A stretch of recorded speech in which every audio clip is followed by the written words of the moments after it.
Hello and welcome to some more Star Citizen. It is a relatively quiet week from Cloud Imperium as they look to be coming back in force starting the 11th of January, or I suppose I should say that they will be back to their more regularly scheduled content next week.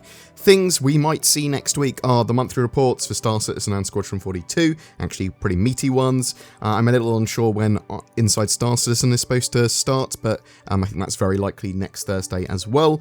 That will be looking at the new cycles of content. We are currently going into obviously Q1 2021 and that 3.13 patch, so lots of new stuff there. We know that Cloud Imperium are working on a 3.12.1 patch for the current patch cycle, as well as getting those Xeno threat in-game event stuff that's supposed to be going on into the game, and that will happen at some time in the relatively near future, but we don't have a date on that yet. Could be next week, could be a lot longer. Hopefully not too much longer though. It's done when it's done. So Cloud Imperium have said as well, in the background, we are hammering away at updates for the public roadmap, including the addition of the core tech group, 9 teams basically added to the roadmap. So while you won't see a roadmap update this week, we are currently planning for our first roadmap update to be later this month, with updates happening every 2 weeks after that. Stay tuned for more info. So we don't know if that's going to be next week or the week after. We still are waiting to see where iCache, server meshing, Vulkan or the Gen 12 renderer will fall on the roadmap, as well as plans for Q2, Q3, Q4, and some other major features. So hopefully that will all go on at the same time or soon after. As I was recording this video, there was a little update and amendment of when we might see some of the roadmap updates, with Xylo on Reddit saying the current plan is actually to do roadmap publishes on Wednesdays. Currently we're looking like we're going to have the core tech group ready to publish by January 27th. We're aiming for the color coding system to come online at the same time. That's basically just a better way of filtering and seeing what's going on with the roadmap. Of course, things can change, as you know, which is why we didn't commit to a hard date and simply said we're targeting January. Something that Cloud Imperium has done this week, though, is fixed a big server disconnect issue that was plaguing 3.12 and has been plaguing Star Citizen for a while. Now, this is not fixing all 30k errors. 30k errors are an umbrella term for all forms of server to client disconnect. However, they have hotfixed a more common one that people were experiencing. So there was a thread from the 1st of January 2021 on Spectrum. I don't have the 30k issues like all other posts claim they are having. Why am I alone? With the original poster, OP, seemingly confused that they get very few 30k errors and issues, and a lot of people constantly complain about them. Is he the only one with a stable experience for Star Citizen Alpha 3.12? Clive Johnson from Cloud Imperium, their lead network programmer in fact, replied on the 3rd of January, "I'm glad you've been having relatively few 30k disconnection problems lately. Staff will begin returning from their holidays, myself included, from Monday the 4th. I will spend some time investigating whether the different frequencies with which backers experience 30ks is merely random server crashes or a symptom of another issue affecting some clients more than others." This post was then followed up on the 4th of January with some good news from Clive. "I'm happy to report that we found a problem and live servers are being hotfixed as I write this.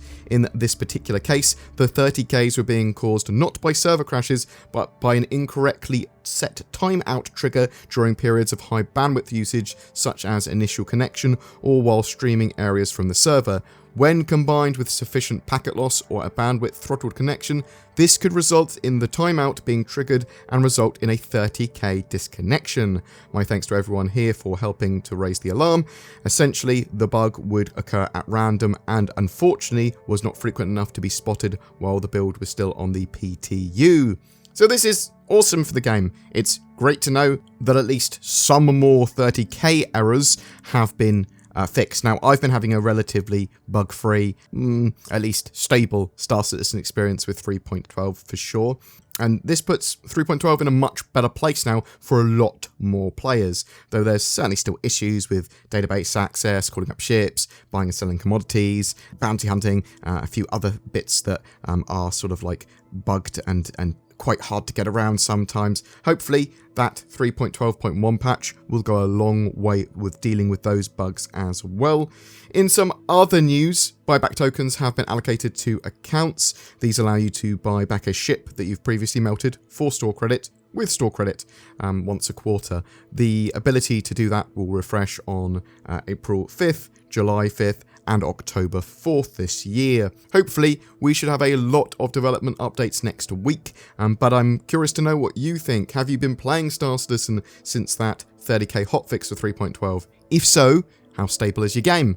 Are you looking forward to those dynamic events that should be coming soon? Do you think we'll see server meshing and pyro on the roadmap this year? Whatever your thoughts, I'd love to hear from you in the comments below. It's January, and to start the new year, I'm giving away 5 ships with game packages to 5 lucky commenters on my videos. So we've got the 100i, the 125a, the 135c, the Talon, and the Shrike, all up for grabs with, as I said, game packages and lifetime insurance. Just comment on any of my videos made during January to be in for a chance of winning those.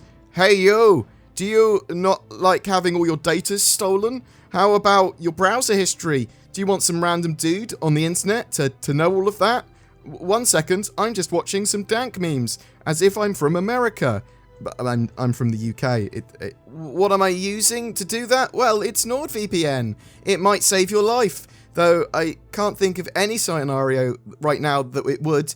Links below for a discount. Not only do I shill for Nord, but I also shill for Shadow Cloud Gaming, basically an internet-based alternative to having a gaming PC. It's a monthly subscription, very affordable, and they've got a load of cool hardware options coming in the very near future. It's available in a large portion of the world, so check that out. Again, links below for discount. Thanks for watching. Please don't forget to like and subscribe and all that jazz, and I'll see you in the verse. Say goodbye to everyone, Zin. Goodbye to everyone.